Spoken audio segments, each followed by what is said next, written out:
JNTU 2122 B Tech exams results declare అయిపోయినాయి. మళ్ళీ exams ఎప్పుడు ఉంటాయని చెప్పేసి ఇంతకుముందు ఒక వీడియో చేశాను, దీనికన్నా ముందు వీడియో జేఎన్టీయూది. ఇక దీంతో పాటు 3132 41 బీటెక్ రిజల్ట్స్ ఎప్పుడో కూడా ఆ వీడియోలో క్లియర్గా చెప్పడం జరిగింది. చూడని వాళ్ళు ఎవరు ఉంటే చూడండి, ఐ కార్డులో కానీ ఎండ్ కార్డులో కానీ ఛానల్లో కానీ వీడియో చూసుకున్నట్టయితే. అయితే ఇప్పుడు వీళ్ళలో ఉన్న ప్రశ్న 2122 బీటెక్ పేపర్ వాల్యుయేషన్ వచ్చేసరికి చాలా టఫ్ అంటే టఫ్గా జరిగింది.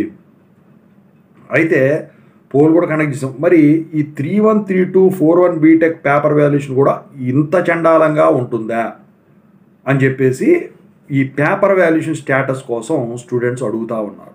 సో దాని గురించి ఈ వీడియో చేశాను, మొత్తం చెప్తాను. పేపర్ వాల్యుయేషన్ అయిపోయిందా లేదా ఇదంతా కూడా ఆ వీడియోలో చెప్పాను. ఆ వీడియో చూడడం కూడా ఖచ్చితంగా చూసి వీడియోకి రండి. సో ముందుగా అయితే ఇంతవరకు ఈ ఛానల్ సబ్స్క్రైబ్ చేసుకుని వాళ్ళు ఎవరైనా ఉంటే సబ్స్క్రైబ్ చేసుకొని ఈ వీడియోని అయితే లైక్ చేసి షేర్ చేయండి. మీకు ఏమైనా డౌట్స్ ఉన్నట్టయితే కాల్ మీ 4 ద్వారా కాల్ చేయండి. తెలుగు ఇంజనీరింగ్ డిక్షన్ టెలిగ్రామ్ ఛానల్లో జాయిన్ అవ్వండి. ఇక టాపిక్లో వెళ్తే ఏంట్రా బాబు అంటే ఈ 2122 బీటెక్ పేపర్ వాల్యుయేషన్ ఏదైతే ఉందో చాలా టఫ్గా జరిగింది. అయితే ఇది కొత్త ఏమి కాదు.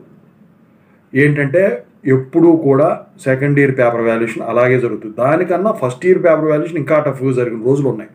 కాకపోతే ఆ first year paper valuation lockdown టైంలో ఏదైతే జరిగిందో దాని తర్వాత జరిగిన పేపర్ వాల్యుయేషన్ టఫ్ ఏదన్నా ఉందిరా బాబు అంటే ఈ 2122 బీటెక్ పేపర్ వాల్యుయేషన్ మాత్రమే.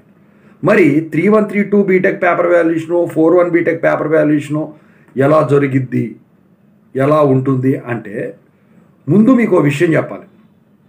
ఏంటంటే జేఎన్టీయూ పేపర్ వాల్యుయేషన్ ఎలా ఉంటుందంటే యూనివర్సిటీలో జరుగుతుంది కాబట్టి ఏ చిన్న మిస్టేక్ జరిగినా కూడా వాళ్ళు సీరియస్ యాక్షన్ తీసుకుంటారు. కాబట్టి మీరు కంటెంట్ కనుక రిప్రజెంట్ చేసినట్టయితే కరెక్ట్గా మీకు అసలు ఆలోచించే పని లేకుండా పాస్ అయిపోవడమే కాదు మంచి పాయింట్లు కూడా వస్తాయి.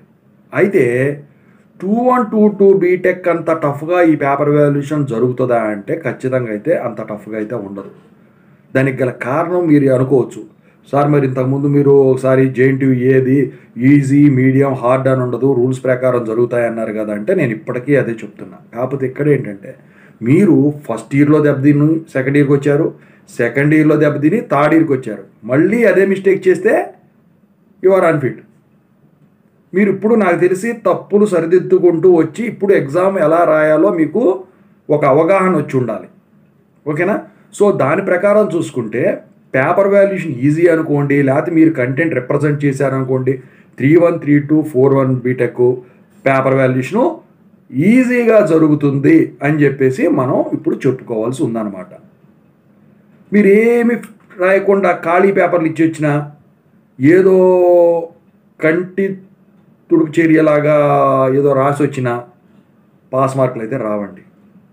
మీరు కనుక కంటెంట్ కనుక రిప్రజెంట్ చేసినట్టయితే ఇక్కడ మీరు స్కోరింగ్ చేసేదానికి ఛాన్స్ ఉంది. ఇక్కడ నేను ఈజీ హార్డ్ అని ఎప్పుడు అంటానంటే జేఎన్టీయూ ఏది క్వశ్చన్ పేపర్ పరంగా క్వశ్చన్ పేపర్ మీకు వచ్చినాయి అనుకోండి, క్వశ్చన్ పేపర్లు అన్నీ కూడా క్వశ్చన్స్ అప్పుడు మీకు ఈజీ అనిపిస్తుంది.